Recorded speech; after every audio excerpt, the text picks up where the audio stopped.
जब मेरा सिलेक्शन हुआ तो बहुत सारे बच्चों ने भी कहा कि क्या है, यहाँ पे भी सेम पढ़ाई है और उधर भी सेम पढ़ाई है, सिलेबस वही है, 9th और 10th का पढ़ाना है और यहाँ पे भी वही पढ़ना है, तो तू यहीं पे रह जा, हमारे साथ रह जा। टीचर्स ने भी बोला कुछ नहीं, लेकिन मैम जो मैंने वहाँ पे जाके मेन जो चेंज देखा वो ये था कि हाँ, हम वहाँ पे भी पढ़ते हैं, सेम पढ़ाई होती है, लेकिन वहाँ पे ना बच्चा बाहर निकलना सीखेगा, लोगों के साथ जुड़ना सीखेगा।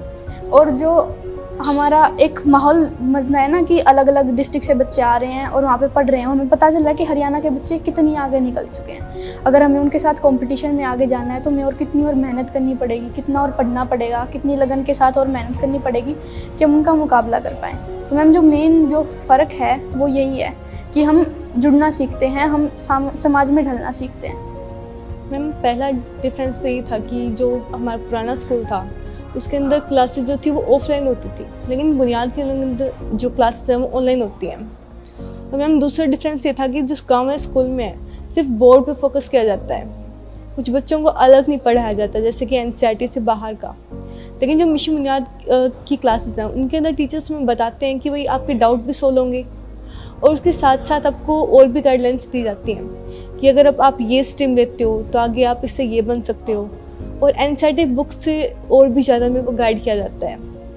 मैम जब हमने अच्छे से पढ़ना शुरू किया, वहाँ पे रेगुलर क्लासेस अटेंड करनी शुरू की, तो हमने जाना कि हमारी जो क्लासेस हैं वो गाँव वाले स्कूल से कितनी अच्छी हैं, हमें कितना कुछ वहाँ से ज़्यादा हमें सीखने को मिल रहा है। अगर हम इस अपॉर्चुनिटी को छोड़ के और गाँव वाले स्कूल में जाते हैं तो हमारा कितना लॉस होगा।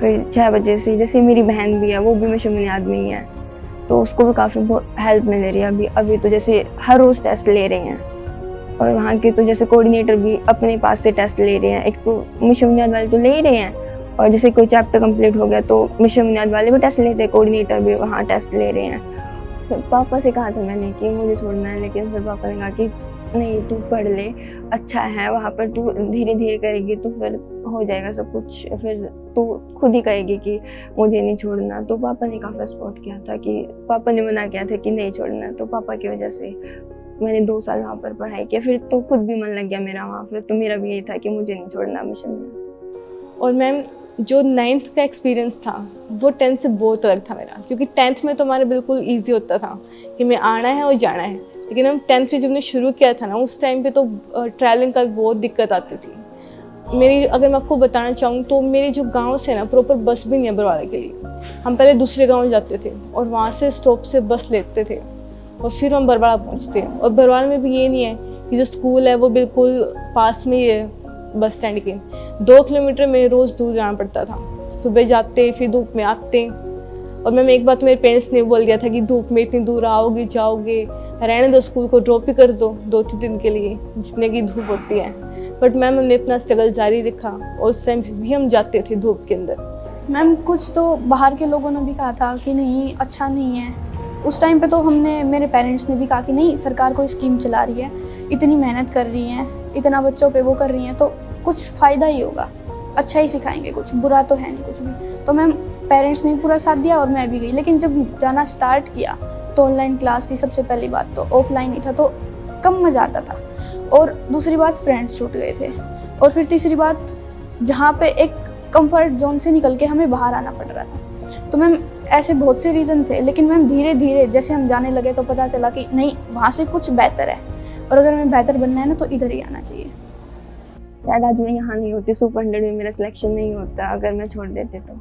ईजी होता है, मतलब अगर आप मिशन बुनियाद से पढ़े तो मतलब काफ़ी ज़्यादा चांसेस होते हैं कि आप सुपर 100 में भी जाओगे।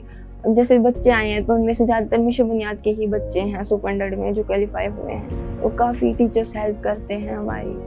और मेरे बोर्ड एग्ज़ाम में 91% मार्क्स आए हैं और इसमें सबसे ज़्यादा योगदान, मतलब पूरा योगदान मिशन बुनियाद का है, पेरेंट्स का है कि जिन्होंने हमें सपोर्ट किया, और टीचर्स का है। मिशन बुनियाद के जो टीचर्स हैं उन्होंने हमारी बहुत हेल्प की, जिसकी वजह से मैंने 91% स्कोर किया। और मैम जो मेरे सेंटर कोऑर्डिनेटर हैं वो तो इतने अच्छे हैं कि मतलब कि हमें कोई मैथ की प्रॉब्लम भी आती थी ना, मेरी मैम थी वो मैथ की टीचर थी, मैथ की PhD, तो वो हमें करवा देती थी। हमें कई बार तो सर से ही पूछने की ज़रूरत नहीं पड़ती थी, वो इतना काम तो मैम ही करवा देती थी हमें। और मैम सेंटर कोऑर्डिनेटर ये नहीं है कि सिर्फ बच्चों को चुप करवाता है, वो बच्चों की केयर भी करते हैं कि बच्चा टाइम पे स्कूल आ रहा है नहीं आ रहा, अगर घर से वो आ रहा है तो स्कूल नहीं पहुंच रहा तो रास्ते में कहाँ पे रह गया। अगर मैम एक बार तो एक बच्चा था हमारे सेंटर से, वो एक बार रात को लेट पहुंचा घर पे, तो घर वालों ने फ़ोन कर दिया सेंटर कोऑर्डिनेटर को कि भाई ये बच्चा लेट क्यों पहुंचा। तो मैम को जवाब देना पड़ा। मैम बोली कि भाई मेरे को तो नहीं पता। आते ही उसकी क्लास ली सुबह कल, जिस दिन वो स्कूल आया, कि भाई वहाँ पे कहाँ रह गए थे तुम। तो उसने बताया कि मैम मेरी बस से ऐसे ऐसे लेट हो जाता हूँ मैं, अगर आप इस टाइम पे छुट्टी करते हो। तो मैम ने बोला कि आप थोड़ी जल्दी छुट्टी हो जाएगी आपकी, आप जल्दी चले जाया करो, लेकिन घर पे आप टाइम से पहुँचो। तो उसके लिए सेंटर को ट्रीट भी कर देती थी कि हमारी टाइम से थोड़ी पहले छुट्टी कर देती थी ताकि हमको बस टाइम पे मिल जाए। मैम सबसे पहली चीज़ तो है कॉन्फिडेंट, क्योंकि मैम पहले स्टार्टिंग में बहुत सारी ऑडियंस है, उसको देख के ना दिल घबरा जाता था, नहीं बोला जाता था उनके सामने। लेकिन धीरे धीरे अब जब माइक पकड़ के बोलते हैं ना सबके सामने, तो खुद ही कॉन्फिडेंस आता है। और मैम दूसरी बात, अब हम ना रटते नहीं है, कोई चीज़ समझ लेते हैं और फिर उसको खुद बना के लिख देते हैं पेपर में। रटने की हमें ज़रूरत नहीं पड़ती है मैम, हमें मिशन बुनियाद में ऐसे पढ़ाया जाता है। 8th क्लास तक तो मैं बस ऐसे ही चुप रहती थी ज़्यादा, मतलब मेरे अंदर ना कॉन्फिडेंस नहीं था टीचर से बात करने में या सबके सामने, मान लो असेंबली में बोलने में, कोई स्पीच सुनाने में, तो मेरे अंदर कॉन्फिडेंस नहीं था।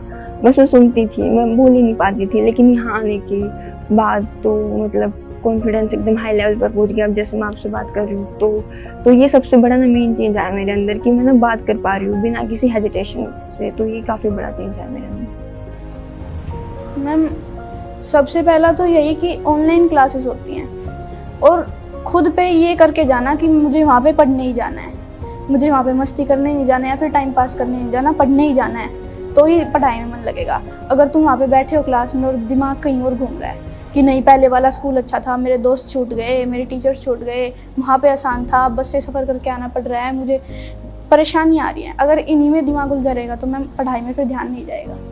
मिशन बुनियाद जो बच्चा पढ़ता चला जा रहा है उसकी बुनियाद को मजबूत करने का प्रोसेस है एक, क्योंकि आगे जाके 11th 12th में हमने स्ट्रीम भी चूज करनी होती है कि बच्चा किस साइड जाएगा, आर्ट लेनी है, मेडिकल लेना है या कॉमर्स लेनी है, और वो वहीं से बुनियाद में ही ये चीज़ें निकल जाती हैं कि हमने साइंस साइड पे जाना है या आर्ट में जाना है। मेनली बुनियाद में तो साइंस स्ट्रीम ही चूज की जाती है और वहीं से PCM यानी कि मैथ और बायो पे फिजिक्स केमिस्ट्री वगैरह ध्यान देके और आगे के लिए चूज कर लेता है कि बच्चा हमने किस तरफ जाना है। एक तो माँ बाप ने बच्चे को प्रिपेयर कर लेना है इस चीज़ के लिए, भाई हमें अपने गांव वाले स्कूल से दूर जाना है, ट्रांसपोर्ट की फैसिलिटी उपलब्ध करवाने में अगर हम सक्षम हो तो करवा लेनी चाहिए। तो वो एक ऑप्शन अच्छा लगा सर कि 4-5 बच्चे होते हैं, 10 किलोमीटर 20 किलोमीटर जिस जैसा भी आना है तो साथ के साथ आ जाते हैं, तो डेली ना तो टाइम वेस्ट होता है उनका ज़्यादा और पंचुअलिटी भी बनी रहती है उससे। लड़कियां जो पढ़ने लगी हैं, शिक्षित होने लगी हैं, अच्छे नंबर लाने लगी है, हमारे घर में ही कंपटीशन हो जाता है कई बार। और आज मेरी बेटिया जिसका नंबर पड़ा है सुपर 100 में, ये मैट्रिक में 96% नंबर आए हैं और मैथ में 100 के 100% है, साइंस में 100 के 100% है। 2 साल में मेरे बच्चे में पहला ही बदलाव तो जब बुनियाद में नंबर पड़ा था तो कोई फंक्शन हुआ था बुनियाद का, उसमें जब स्टेज पर बोलने लगी लड़की तो जो सरकारी स्कूल में वो अपना भाषण दिया करती और जो यहाँ पर दिया था स्टेज पे वो बहुत ज़्यादा फ़र्क था। और उठने बैठने का बहुत फ़र्क था, बोलने चलने का बहुत फ़र्क था। और जिस जींद को देखने के लिए मेरे साथ चलती थी वो अकेली जींद को देख रही है। अब हमें कहने की ज़रूरत नहीं कि लड़की कहाँ पर है, सीधे अपना रास्ता खुद चुनेगा ना तभी मंजिल प्राप्त होगी।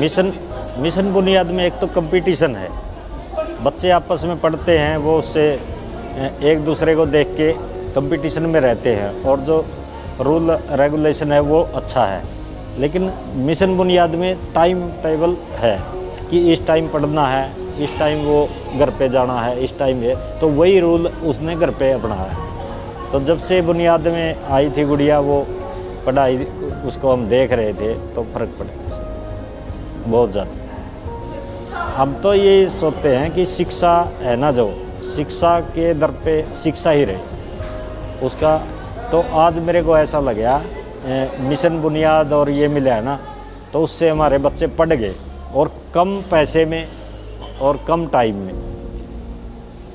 तो मैं तो यही कहूँगा आज गरीब आदमी के लिए तो मिशन बुनियाद नंबर 1 है। पहली क्लास से ही शुरू होना चाहिए, क्योंकि बुनियाद एक ढांचा है। अगर अपना ढांचा ही मजबूत नहीं होगा ना तो हम आगे नहीं बढ़ पाएंगे। तो ये तो पहली क्लास से बुनियाद को चालू करो, ताकि बच्चे की वहीं से जड़ पक्की हो जाए और आगे जैसा मोल होगा वैसे आगे दिखाई देगा।